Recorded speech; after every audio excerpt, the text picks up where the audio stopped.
Hello दोस्तों, welcome to main point study. So आज हम करने वाले हैं socialism in Europe and Russian revolution के most important MCQ and 1 marks के क्वेश्चन। ठीक है, हम क्या करते हैं यार, 5-5 मार्क्स के और जो 3 मार्क्स के क्वेश्चन होते हैं ना, उनकी तो अच्छे से प्रैक्टिस करके जाते हैं, बट एमसीक्यू छोड़ देते हैं और यहीं पर फिर हमारे फुल मार्क्स आने में दिक्कत हो जाती है। तो इसलिए यार 1 मार्क्स क्वेश्चन और जो 1 मार्क्स और या एमसीक्यू है वो भी इतने इंपॉर्टेंट है जितने 3 मार्क्स के क्वेश्चन और 5 मार्क्स के क्वेश्चन है, क्योंकि यहीं पर आपके फुल मार्क्स लाने की प्रोबेबिलिटी बढ़ जाती है। ठीक है, तो चलिए आइए शुरू करते हैं। ओके यार, रूल एकदम सिंपल है, मैं ही क्वेश्चन पूछूंगा और मैं ही आंसर करूंगा, बट अगर आप खुद करना चाहते हो तो टेलीग्राम ग्रुप का है ना, नीचे लिंक दे रखा होगा। ठीक है, टेलीग्राम एक ऐप है, डाउनलोड करके ग्रुप पे जा सकते हो, वहाँ पर पहले से पीडीएफ दे रखी है, तो उसको डाउनलोड करके आप खुद ट्राई कर सकते हो। ओके, एक टेस्ट जैसा हो जाएगा आपका। ठीक है, चलिए शुरू करते हैं। क्वेश्चन नंबर 1, इन 19th सेंचुरी यूरोप कंजर्वेटिव, जो यूरोप के कंजर्वेटिव थे वो किस चीज़ को फेवर करते थे? सिंपल सीधी बात है, accepted the idea of gradual change in the society. वो मैंने आपको बताया था, अगर आपने चैप्टर की वीडियो नहीं देखी तो उसका भी लिंक डिस्क्रिप्शन में है, कि जो कंजर्वेटिव होते हैं उनकी दो सोच होती है, या तो स्लो चेंज या नो चेंज। तो ग्रेजुअल चेंज का मतलब होता है स्लो चेंज, तो ये कंजर्वेटिव जो है स्लो चेंज वाला है। ठीक है, क्वेश्चन नंबर 2 की बात करते हैं। लिबरल किस चीज़ को अपोज करते थे? मैंने आपको बताया था, लिबरल जो थे वो ये नहीं चाहते थे कि वुमेन को वोटिंग राइट दिया जाए, तो यूनिवर्सल एडल्ट फ्रेंचाइजी को वो अपोज करते थे। ठीक है, नेक्स्ट क्वेश्चन है, on which of the issue did liberal and radical differ? Liberal और रेडिकल की जो सोच थी वो कौन से टॉपिक पे अलग अलग हो जाती थी? देखो, इसको आप एलिमिनेशन मेथड से करना है। रिप्रेजेंटेटिव फॉर्म ऑफ गवर्नमेंट, क्या दोनों ही चाहते थे रिप्रेजेंटेटिव फॉर्म ऑफ गवर्नमेंट हो? तो यानी ये तो गलत हो गया। इंडिविजुअल राइट्स, दोनों ही चाहते थे इंडिविजुअल राइट मिले लोगों को, तो यानी ये भी गलत हो गया। डायनेस्टिक रूल, दोनों ही चाहते थे कि डायनेस्टिक रूल हट जाए, तो ये भी गलत हो गया। लास्ट बचा प्रॉपर्टी एंड प्रिविलेज। लिबरल चाहते थे कि प्रॉपर्टी होनी चाहिए, तो मतलब प्रॉपर्टी, प्राइवेट प्रॉपर्टी नहीं होनी चाहिए। ठीक है, बट जो रेडिकल थे वो ये कहते थे प्राइवेट प्रॉपर्टी होनी चाहिए but concentration in one hand नहीं होना चाहिए। तो दोनों की सोच अलग थी, तो इसलिए इसका आंसर है ए। क्वेश्चन नंबर 4 की बात करते हैं, और ये मोस्ट इंपॉर्टेंट एमसीक्यू है, बहुत सारे आपको ऐसे भी देखने को मिलेंगे जो लास्ट ईयर के क्वेश्चन पेपर में भी आए हैं। ठीक है, नेक्स्ट क्वेश्चन है कि which of the following is not a feature of 19th century Europe? 19th century Europe में कौन सी चीज़ नहीं हुई थी? न्यू सिटीज़ बनी थी, बिल्कुल बनी थी। इंडस्ट्रियल रेवोल्यूशन हुआ था, बिल्कुल हुआ था। रेलवे का एक्सपेंशन हुआ था, बिल्कुल हुआ था। बट हाई वेजेस नहीं हुई थी, मतलब वर्करों को आज भी कम वेजेस दी जाती थी। नेक्स्ट है कि कैपिटलिस्ट बिलीव इन, कैपिटलिस्ट होते हैं जो बड़े बड़े इंडस्ट्रियलिस्ट होते हैं ना, महंगी बातचीत वाले, ज़्यादा पैसे वाले, वो किस चीज़ में बिलीव करते थे? ठीक है, वो कंट्रोल प्रॉपर्टी बाय सोसाइटी। क्या वो ये चाहते थे कि सारी की सारी प्रॉपर्टी सोसाइटी के पास चली जाए? बिल्कुल नहीं, वो तो चाहते थे हमारे पास रहे, उनके पास ही रहे। वर्कर के राइट में बिलीव रखते थे? बिल्कुल नहीं रखते थे। शेयरिंग प्रॉफिट विद वर्कर, बिल्कुल नहीं करते थे। वो एक ही चीज़ में बिलीव रखते थे, प्रॉफिट एंड प्राइवेट प्रॉपर्टी, मतलब प्रॉफिट होना चाहिए और वो सारा का सारा प्रॉफिट हमारे को होना चाहिए, कैपिटलिस्ट को होना चाहिए। और प्राइवेट प्रॉपर्टी में बिलीव रखते थे कि सोसाइटी के पास कोई प्रॉपर्टी नहीं होनी चाहिए, प्राइवेट प्रॉपर्टी होनी चाहिए। नेक्स्ट क्वेश्चन है, सोशलिस्ट इंटरनेशनल बॉडी। सोशलिस्ट ने एक इंटरनेशनल बॉडी बनाई थी जिसका नाम था सेकंड इंटरनेशनल, बताया था मैंने आपको जब चैप्टर पढ़ाया था। नेक्स्ट क्वेश्चन है कि सोशलिस्ट, जो सोशलिस्ट थे वो किस चीज़ का फेवर करते थे या किस चीज़ के अपोज थे? क्या सोशलिस्ट प्राइवेट प्रॉपर्टी के फेवर में थे? बिल्कुल नहीं, वो प्राइवेट प्रॉपर्टी के फेवर में नहीं थे, देवर अगेंस्ट प्राइवेट प्रॉपर्टी, तो ये सही है। एंड नेक्स्ट है, वो प्राइवेट प्रॉपर्टी को सॉल्यूशन मानते थे हर चीज़ का? नहीं, वो तो बल्कि प्राइवेट प्रॉपर्टी के अगेंस्ट थे। ठीक है, favour the individual control property, नहीं, वो ये चाहते थे कि सोसाइटी के पास बढ़ जाए प्रॉपर्टी, तो इसका आंसर होगा बी। ठीक है, मैं बाकी ऑप्शन भी बता रहा हूँ कि इससे आप है ना, देखो कभी कभार क्या होता है कि हमें ना आंसर नहीं पता होता, करेक्ट आंसर नहीं पता होता, तो एलिमिनेशन मेथड यूज़ करा करो, यानी जो गलत है ना उसको पहले साइड करो, उसके बाद तुक्का मारो अगर मारना भी है तो। ठीक है, नेक्स्ट है कि which of the following were the important socialist of the 19th century in Europe? ठीक है, पहली बात तो ये है कि सोशलिस्ट चैप्टर है, सेकंड चैप्टर है, तो रोजियो और ये तो फर्स्ट चैप्टर में था। ठीक है, लेनिन तो बॉल्शेविक्स में था। ठीक है, चार्ल्स डार्विन तो हमें पता है साइंस का है। कार्ल मार्क्स और एंजल फ्रेडरिक चौथा वो होगा, तो यानी डी इसका ऑप्शन है करेक्ट। नेक्स्ट क्वेश्चन की बात करें, क्वेश्चन नंबर 9, रशिया का रूलर कौन था फर्स्ट वर्ल्ड वॉर के टाइम? जार निकोला सेकंड, जिसने फर्स्ट वर्ल्ड वॉर में पार्टिसिपेट किया था, ये उस टाइम रशिया का लीडर था। ठीक है, किंग था, जार था। मेजॉरिटी जो रिलीजन कौन सा था हमारा? रशियन ऑर्थोडॉक्स क्रिश्चियनिटी रशिया के अंदर सबसे ज़्यादा थे। ठीक है, question number 11, majority of the Russian population क्या करती थी? 85% एग्रीकल्चर करती थी, तो इसका ऑप्शन है डी। नेक्स्ट क्वेश्चन की बात करते हैं, क्वेश्चन नंबर 12, सबसे ज़्यादा जो लैंड था रशिया के अंदर वो किसके पास था? नोबिलिटी, क्रोन और चर्च के पास था। ठीक है, पीजेंट के पास तो था ही नहीं, तो पीजेंट और वर्कर तो हटाई दो, तो जहाँ जहाँ पीजेंट वर्कर लिखा वो हटा दो, तो बचा तो यही नोबिलिटी, क्राउन और चर्च। क्वेश्चन नंबर 13 की बात करते हैं कि which of the following group of worker were regard as the aristocrats among worker? अपने आप को वर्कर में सबसे ज़्यादा ऊपर मानते थे, वो मेटल वर्कर थे, ये भी मैंने आपको बताया था जब चैप्टर पढ़ाया था। नेक्स्ट क्वेश्चन है कि property which fought for peasant, party which fought for the peasant rights in Russia, किस पार्टी ने पीजेंट के राइट्स के लिए लड़ाई करी थी, ठीक है, वो था हमारा सोशलिस्ट रेवोल्यूशनरी पार्टी, ठीक है। नेक्स्ट क्वेश्चन पे आते हैं। द रशियन पार्लियामेंट को क्या कहा जाता था, डूमा कहा जाता था, ये आपको पता होगा, ठीक है। रिक्सटैग जो था वो जर्मनी के पार्लियामेंट को कहा जाता, नेशनल असेंबली वो अपना फ्रांस का, ठीक है। नेक्स्ट क्वेश्चन की बात करते हैं हम। विच of the following is a not a result of Russia's involvement in first world war, ऐसी क्या चीज़ है जो रशिया में नहीं हुई थी। पहली बात, अगर हम बात करें ब्रेक डाउन इकोनॉमी, बिल्कुल ब्रेक डाउन हुई थी economy. Discredit of the government, बिल्कुल गवर्नमेंट को भी बहुत गालियाँ सुननी पड़ी थी। War expose Russia as the incapable, war ने ये साबित कर दिया कि रशिया इनकैपेबल थी, बिल्कुल, क्योंकि मैंने बताया था स्टार्टिंग में बहुत बुरी हालत होती थी, फिर बाद में जब अमेरिका ने ज्वाइन किया तब इनकी हालत थोड़ी सुधरी। तो इसका आंसर होगा D, Russia become a super power, जो कि नहीं था, रशिया बिल्कुल सुपर पावर नहीं बना था, ठीक है। नेक्स्ट क्वेश्चन की बात करते हैं। Most significant result of Feb revolution, Feb revolution में क्या हुआ था, एब्डिकेशन ऑफ जार को हटाया गया था, कब हटाया गया था, 2 मार्च को, ठीक है। नेक्स्ट क्वेश्चन की बात करते हैं। विच of the following is not a feature of October manifesto, October manifesto का कौन सा फीचर नहीं है। इसे एज अ अक्टूबर रेवोल्यूशन भी ले सकते हो आप, ठीक है, जो 1917 में हुआ था। फ्रीडम ऑफ स्पीच दिया गया था, बिल्कुल दिया गया था। डूमा को पावर दी गई थी, बिल्कुल दी गई थी। जार से पावर ली गई थी, बिल्कुल ली गई थी।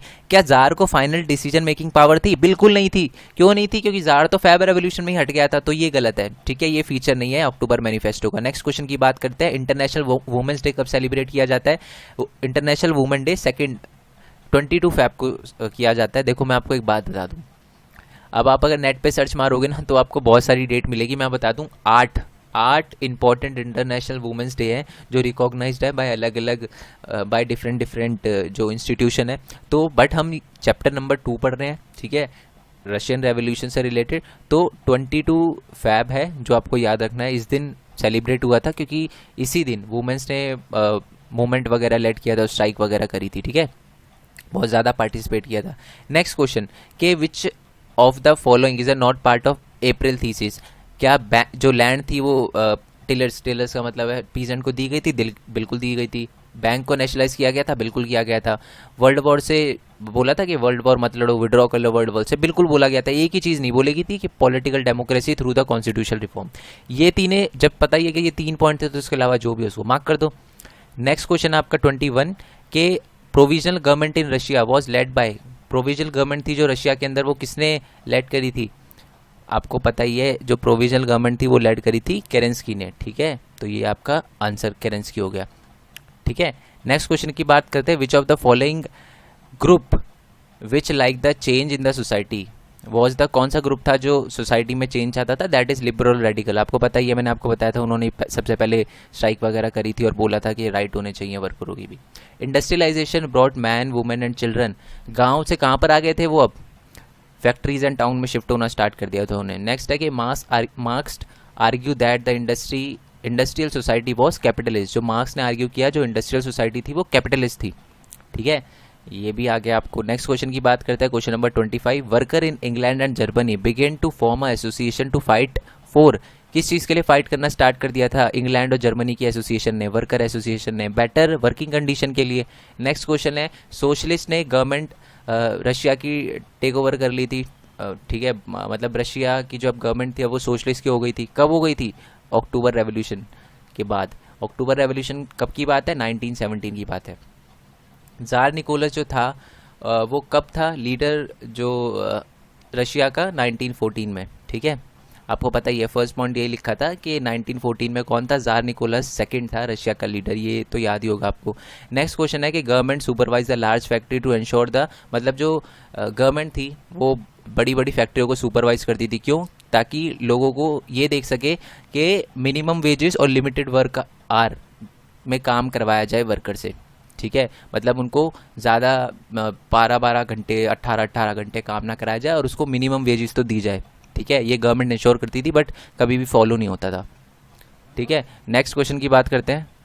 All the political party were illegal थी सारी की सारी पॉलिटिकल पार्टी रशिया के अंदर बिफोर 1914, ठीक है, आपको पता ही है। नेक्स्ट क्वेश्चन की बात करते हैं हम।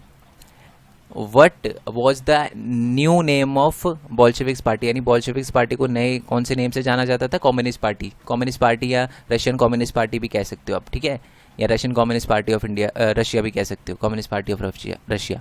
नेक्स्ट क्वेश्चन की बात करते हैं।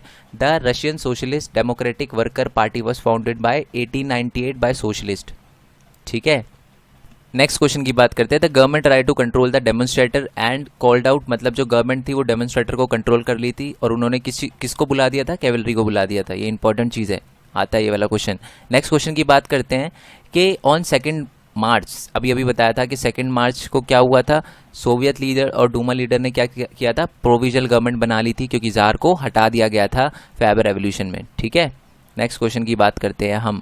The political party formed in mid 1920s in India, मतलब 1920s मिड 1920s में इंडिया के अंदर एक पॉलिटिकल पार्टी बनी थी जो रशियन रेवोल्यूशन से इंस्पायर थी, उसका नाम था कम्युनिस्ट पार्टी ऑफ इंडिया, ठीक है। नेक्स्ट क्वेश्चन की बात करते हैं।